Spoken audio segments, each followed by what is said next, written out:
오늘은 39장 1절에서 마지막 절까지 내용인데요. 나는 창조주 하나님 계획의 주인공이다 또는 아들이다, 이런 제목을 가지고 함께 은혜를 나누고자 합니다. 욥기를 보면서 우리의 신앙의 어떤 많은 실수 중에 하나는 아마 조급함일 것입니다. 조급함. 그러니까 이미와 아직의 중간 시대를 이해하지 못하면 우리의 마음이 조급하다는 거죠. 엘리바스, 빌닷, 소발, 엘리후에서 보여주고 있는 것처럼 하나님이 지금 당장 나타나서 옳다 그르다 이렇게 해라 저렇게 해라 당장 답을 내려주길 원하죠. 당장 답을 내리면 쉽죠. 왜? 과정이 생략되기 때문에. 그러나 하나님은 우리에게 원하는 것은 하나님과 인격적 관계, 그걸 우리가 소위 믿음이라고 그러죠. 그 믿음은 하나님을 내가 아는 싸움이기 때문에 그것은 기계적으로 되지 않으므로 하나님은 긴긴 역사를 우리를 위해서 그 시간을 주시고 장소를 주신 줄로 믿습니다. 지금 욥이나 친구들이나 당장 답을 내리길 원하지만 어떤 면으로 보면은 전혀 다른 이야기를 하는 것 같습니다.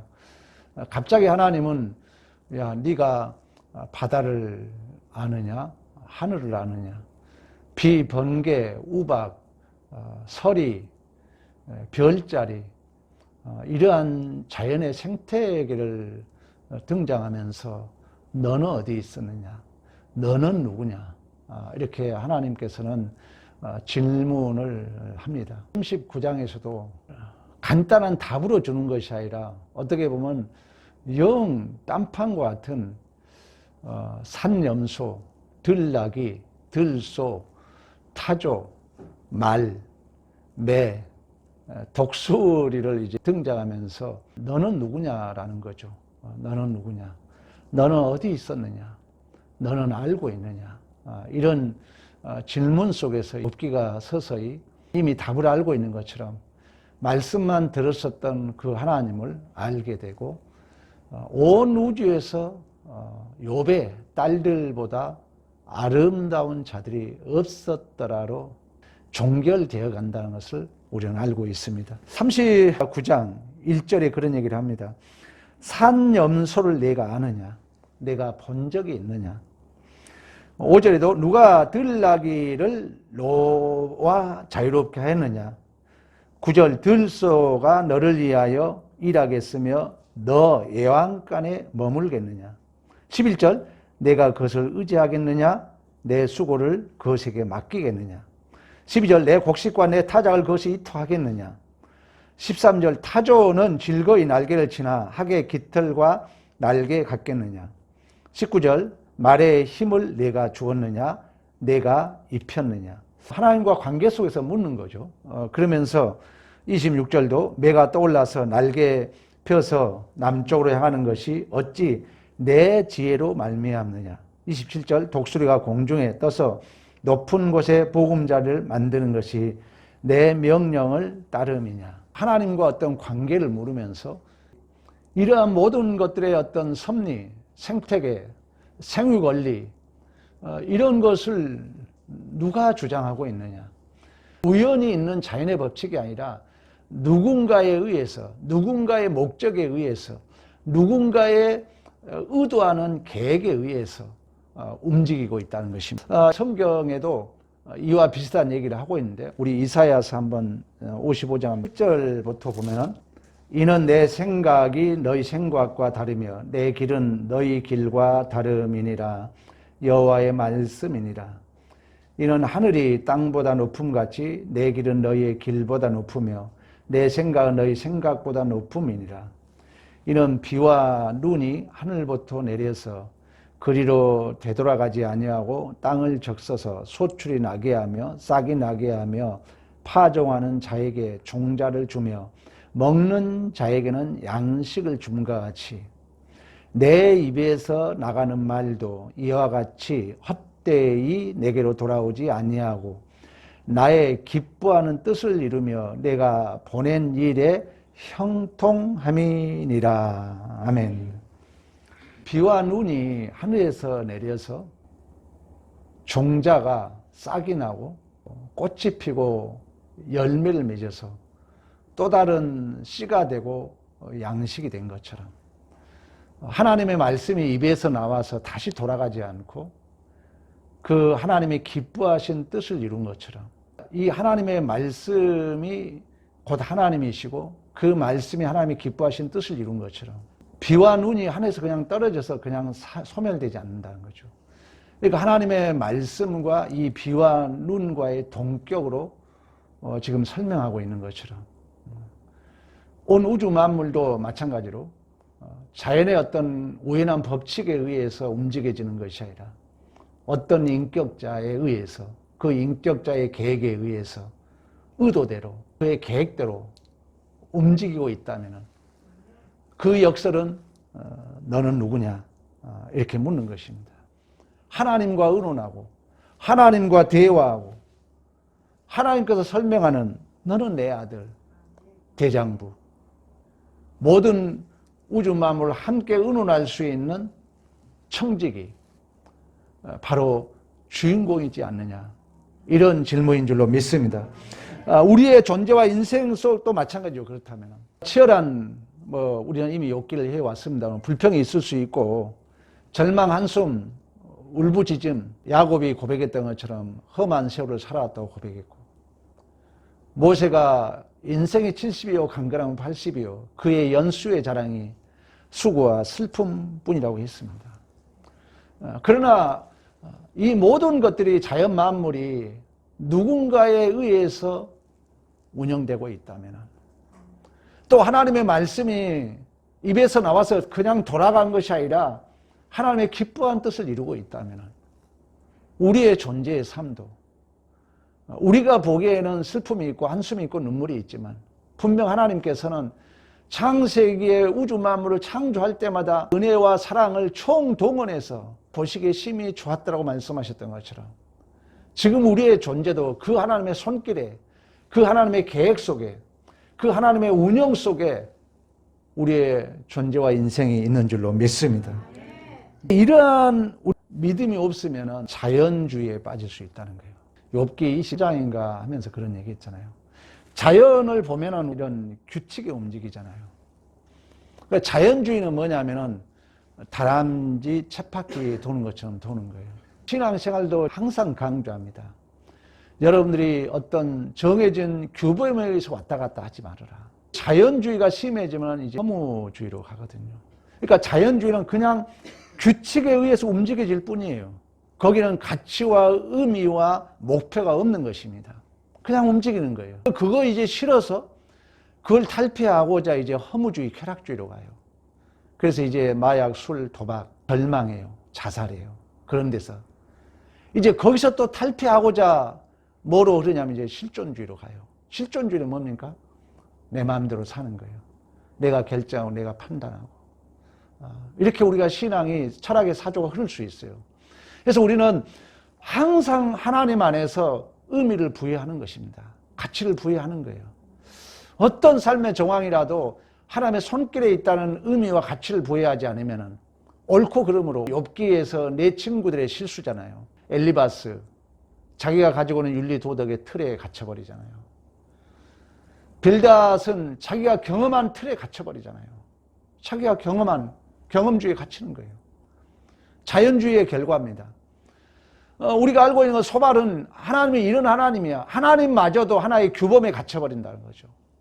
그리고 나중에 들어간 엘리후, 우주 만물을 동원시키지만 지금 이 엘리후의 연장선상에서 나오고 있습니다만 해가 뜨고 해가 지고 꽃이 피고 꽃이 지고 이걸 하나의 규칙으로 알아버리면 그것 하나의 규범이 돼버린다는 거죠. 그러면 내 삶의 의미와 가치는 상실되는 거죠. 거기서 함께 울고 웃고 아름답다. 오늘따라 꽃이 아름답다. 석양이 참 너무나도 아름답다. 이런 우리의 누리고 그 속에서 삶의 가치와 의미를 찾아야 할 것들을 다 생각하게 된다는 거예요. 자연주의예요. 그 영향이 오늘날 실존주의에 머물러 있는 것입니다. 그래서 다 내가 선택하고 내가 결정하고 그걸 전부로 여기는 거죠. 그러나 하나님은 여러분 인간을 하나님의 형상대로 창조했잖아요. 가장 하나님이 이 자연과 동물과 다른 점은 뭐냐면 하나님의 형상이고 또 다른 의미로 말하면 생각하고 은유할 수 있는 거예요. 이 꽃을 사람으로 은유할 수 있고 소통, 연결이죠. 사체혁명에 있어 가장 중요한 소통과 연결이잖아요. 그래서 저 우주를 연결하고 저 별을 우리 인간 세계로 연결하고 그런 의미에서 보면요. 우리는 다 시인이 돼야 돼요. 이 상상력을 동원해야지 우리는 모든 것에 가치와 의미를 부여해야 하는 시인이 돼야 된다는 거예요. 우리 예수님께서도 공중의 새를 봐라. 은유하는 거죠. 그것을 우리의 삶으로 끌어오죠. 그렇지 않고 그냥 있는 대로 봐버리면 사실 자연은 어떻게 보면 무심하게 보이거든요. 내가 슬퍼할 때 같이 슬퍼하지 않거든요.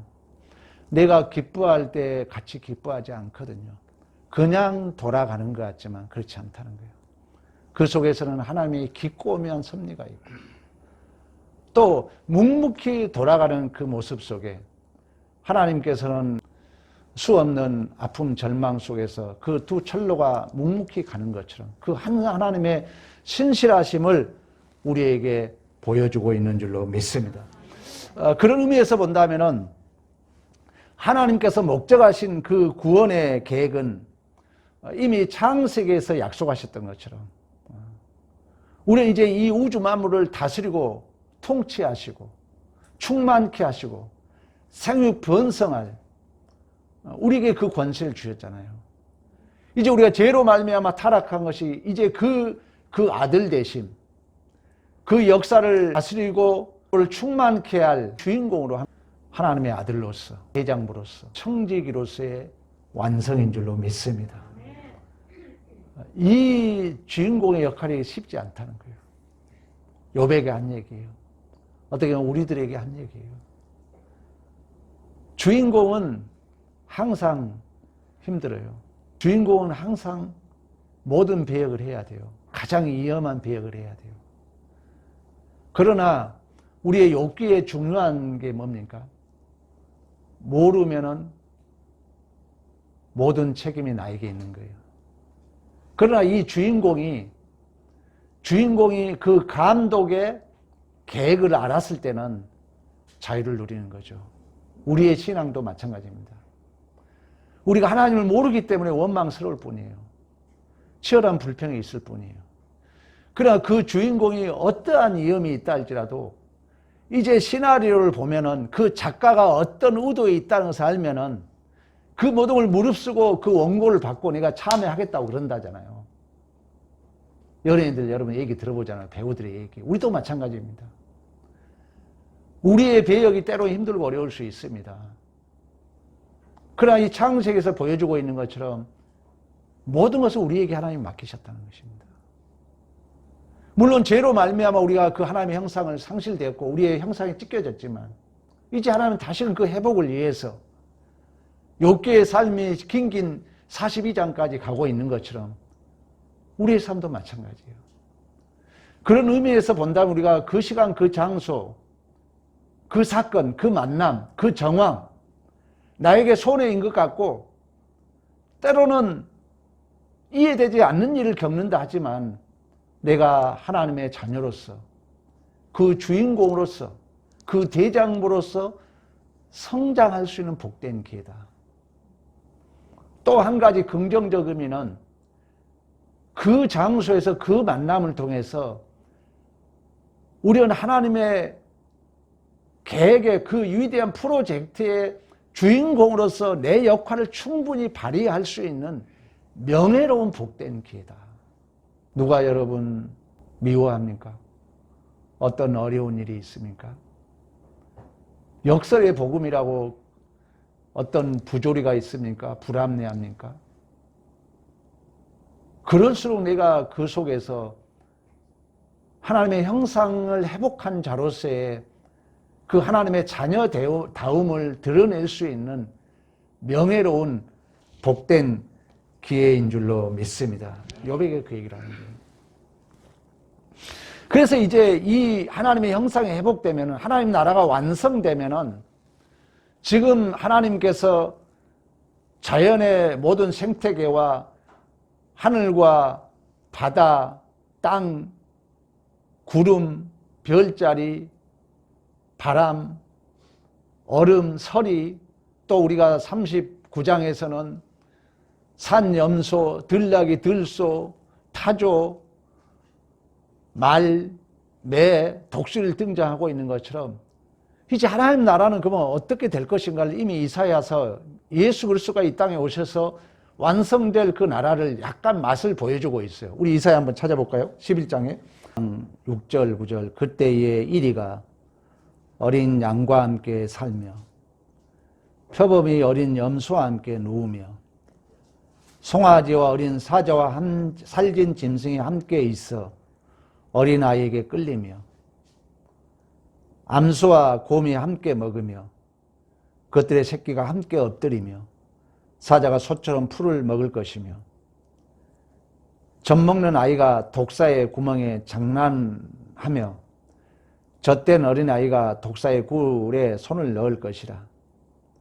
내 거룩한 산 모든 곳에서 해됨도 없고 상함도 없을 것이니 이는 물이 바다를 덮음같이 여호와라는 지식이 세상에 충만할 것임이라. 아멘.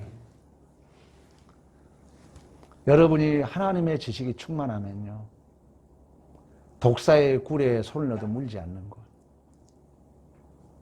그게 천국이고 그 완성을 향해서 우리는 지금 여러분들이 어떻게 보면은 이리와 사자와 뛰어논 것 같은 그런 삶을 사는 거예요. 우리 주님이 제자들을 보내면서 이리 가운데 보낸 양과 같다고 그래요. 사도 바울이 내게 능력 주신 자에서 내가 모든 것을 할 수 있다는 그 고백이 나오기까지는 이미 이뤘다함도 아니요 잡았다함도 아니요 예수 그리스도의 잡힌 바 됨을 위하여 그 하나님께서 위에서 주신 부르심의 상을 위하여 날마다 쫓아간다, 날마다 달려간다 그래요. 그 다음 장에 넘어가면은 수 없는 헐벗음과 굶주림과 배고픔을 겪는다 그래요. 그 속에서 일체의 삶의 비결을 배운다 그래요. 그러니까 우리의 삶이 이런 믿음을 보면은 모든 게 은혜예요. 절대 자연주의가 우리 안에 침투할 수가 없어요. 그냥 그저 그렇게 쳇바퀴 도는 삶으로 우리가 살아갈 수가 없다는 거예요. 매일의 삶이 나에게 은혜이고 매 순간이 나에게 복이고 모든 삶의 정황이 나를 복되게 인도하는 은혜의 파편인 줄로 믿습니다. 결국 하나님을 아는 것 싸움이라는 거예요. 욥은 그 목적을 가지고 이끌어 간다는 것을 욥이라는 인물을 통해서 오늘날 우리들에게 설명하고 있습니다. 너는 주인공이다. 너는 아들이다. 너는 대장부다. 너는 청직이다. 그렇다면 나밖에 없는 거예요. 지금 내가 온 우주 만물을 이끌어갈 주인공이에요. 최선봉장에 서 있는 자예요. 어떤 것도 내가 무겁다고 할 수 없습니다. 내가 힘들다고 얘기할 수 없어요. 우리가 모를 때는 그럴 수 있어요. 이제 욥기를 통해서 우리는 알고 있잖아요. 아, 내가 주인공이었구나. 내가 청직이었구나. 내가 하나님의 아들이었구나. 그 하나님이 누구신가를 증언해야 할 내가 바로 하나님의 대리자였구나. 이걸 지금 욥기를 통해서 설명하는 것입니다. 그러나 우리가 이걸 모르는 욥은 입이 두툼해 있는 거죠. 원망스러운 거죠. 왜? 하나님 몰랐기 때문에. 그러나 서서히 이제 하나님을 알아갑니다. 그래서 확연하게 말씀만 들었었던 그 하나님을 눈으로 보게 된 줄로 믿습니다. 이처럼 하나님은 우리에게 하나님의 형상을 회복하기 위하여 하나님께서는 그 아들 대장부 주인공 청지기를 삼으려고 우리에게 그 아들 독생자를 주셨어요. 그 온 우주 만물을 다스리고 통치할 그 아들, 그 하나님의 형상의 실체, 구체와 실체와 예수 그리스도죠. 그래서 그 아들의 모습이 어떤 삶이라는 것을, 어떻게 살아야 될 것인가를, 그 청지기는, 그 아들은, 그 대리자는, 그 주인공은 어떻게 살아야 된다는 것을 실체와 구체와 예수 그리스도밖에 없는 것입니다. 예수 그리스도 아는 싸움이에요. 이제 하나님을 안다는 것은 시간과 공간의 개념이 없습니다. 하나님이 영이시기 때문에. 그건 그 하나님을 아는 것의 시간과 공간의 구체와 실체와는 독생자 예수 그리스도입니다. 그래서 영생은 그 하나님과 그가 보내신 독생자 예수 그리스도를 아는 것인 줄로 믿습니다. 그 예수를 알기 위하여 우리에게 그 삶의 정황을 알게 줬고, 이제 그 하나님께서 우주 만물을 창조하시고 하나님과 의논하고 하나님과 대화하고 하나님과 설명하고, 그러한 대리자 청지기 그 아들, 그 뜻을 이제 실현해야 할 우리가 주인공으로서 하나님은 정말 하나님께서 필요할 때는 양보하지 않는다는 거예요. 다시 말하면 쉽게 여러분 건너뛰지 않는다는 거예요. 우리 주님이 십자가상에서 엘레리라마 사박다리, 나의 하나님 나의 하나님 어찌 나를 버리시나이까. 이 잔을 옮길 수만 있거든 옮겨주옵소서. 그러나 내 뜻대로 마옵시고 아버지 뜻대로 하옵소서 고백했던 것처럼. 그래서 여러분 어떻게 반복된 것 같지만 이 삶이 빨리 지나갔으면 쓰겠지만 계속 그날이 있잖아요. 하나님 양보하지 않는 거예요. 그러면 계속 그 반복된 그 못마땅한 그 자리가 왜 있죠? 구원의 완성은 뭐죠, 여러분? 내 대퇴부를 유골되게 하는 거예요. 나를 항복시키고 있는 거예요, 사실. 야곱에서 보여줬던 것처럼. 우리가 야곱의 그 숨은 얘기가 있잖아요. 사실 하나님이 엄밀히 말하면 굴복시키는 거예요. 창세기 32장입니까? 그 내용에 보면 야곱이 다리를 절었더라로 해석이 되거든요. 밤새도록 이제 싸움을 하고 하나님이 환도뼈를 치고 쳤다는 건 뭐예요? 너는 이제 나 의존하고 살아는 거예요. 너는 쉽게 말하면 너는 이제 너 힘으로 살면 나 의존하고 살아야 된다는 거예요. 그래서 다리를 절었다 그래요. 그러니까 야곱이 의지할 수 있는 힘을 쳐버린 거예요, 하나님이. 그러고 다시 물어요. 야, 너 이름이 뭐냐? 이러고 물어요. 그러면 이제 우리는 아는 자들로서 이제 저는 하나님만 의지하고 살겠습니다. 이렇게 고백해야 되잖아요. 그러나 우리는 그때는 야곱은 그걸 몰랐기 때문에 야곱입니다. 그래요. 난 아직도 내가 노력해서 내가 약탈해서 먹고 살아야 할 존재입니다. 그래요. 그때 하나님이 뭐냐? 야, 다시는 너를 야곱이라 하지 않아. 너는 나에게 이긴 자야. 너는 이스라엘이야. 그래요. 이긴 자는 뭐예요? 역설은 뭐예요? 나는 너에게 진 자라는 거예요. 난 너에게 진 자. 물었잖아요, 여러분. 아버지가 져줄 사람은 누구밖에 없어요? 아들밖에 없다는 거예요. 너는 내 아들이라는 거예요. 그 항복을 위해서 야곱은 긴긴 20년 세월이 있는 것입니다. 욥도 마찬가지예요. 우리의 존재도 마찬가지예요. 사실. 그 일을 위해서 하나님은 독생자를 이 땅에 보내셨고 하나님께서 양보하지 않는다니까, 여러분. 그 뜻이 뭐라고요? 내가 항복되는 게 하나님 앞에요. 항복되게 만들어 놓고 하면 다시 물어요. 너 이름이 뭐냐? 그걸 모르는 거예요, 야곱은. 하나님이 지금 자기를 의존하고 살아야 할 지금 환도뼈가 이걸 됐으면은 네, 하나님 이제 하나님만 의지하고 살아야 할 저는 하나님의 아들입니다. 이렇게 고백해야 된다는 우리가. 근데 이걸 모르는 야곱에게 하나님이 뭐라 했다고요? 너는 나에게 이긴 자야. 다시 말하면 너는 내 아들이라는 거예요. 너는 내 아들. 그것이 이제 항복이 안 됐기 때문에 우리는 예수님이 오셨잖아요. 예수님이 우리를 위해 다 주셨죠, 하나님이. 하나님이 우리를 모든 걸 주셨다는 것은 역설은 뭐예요? 너는 내 아들이라는 거예요. 너는 내 아들. 이제 문제는 뭐냐? 이러한 확신은 그냥 얻어지지 않습니다. 이제 이러한 내가 하나님의 아들이라는 이 확신, 내가 하나님의 대장부라는 이 확신, 내가 우주 만물에 생육하고 번성하고 땅에 충만하고 말씀하셨던 그 다스리시는 그 주인공으로서의 확신은 여러분 이제 성령이 그 일을 하신다는 거예요. 성령이. 지난주 금요일 제가 올려놨습니다만 로이드 존스 목사는 그래서 어떻게 비유하냐면은 우리의 중생과 성령 충만을 다르게 해석해요. 이건 저 개인적 해석인데 그냥 중생하면은 또다시 자연주의에 흐를 수 있어요. 자연주의가 결과론적으로 실존주의로 흐른다니까요. 실존주의 흐르면 뭐냐? 내 마음대로 사는 거예요. 한마디로. 그러나 이제 이 로이드 존스 목사는 어떻게 얘기하냐면은 믿음이 그냥 믿어지는 것과 내가 믿음의 확신을 갖는 건 다르다는 거예요. 그래서 어떻게 비유하냐면은 어린 아이와 아버지가 걸어가요. 그러면 이 아들은 아버지와 아들 관계를 알아요.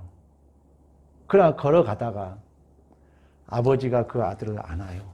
안아가지고 이렇게 안으면서 뽀뽀라도 해주면은 이 아들은 정말 우리 아빠가 나를 사랑하는구나. 그 확신 속의 기쁨과 그 즐거움이 훨씬 충만하게 된다는 거예요. 그렇게 설명을 해요.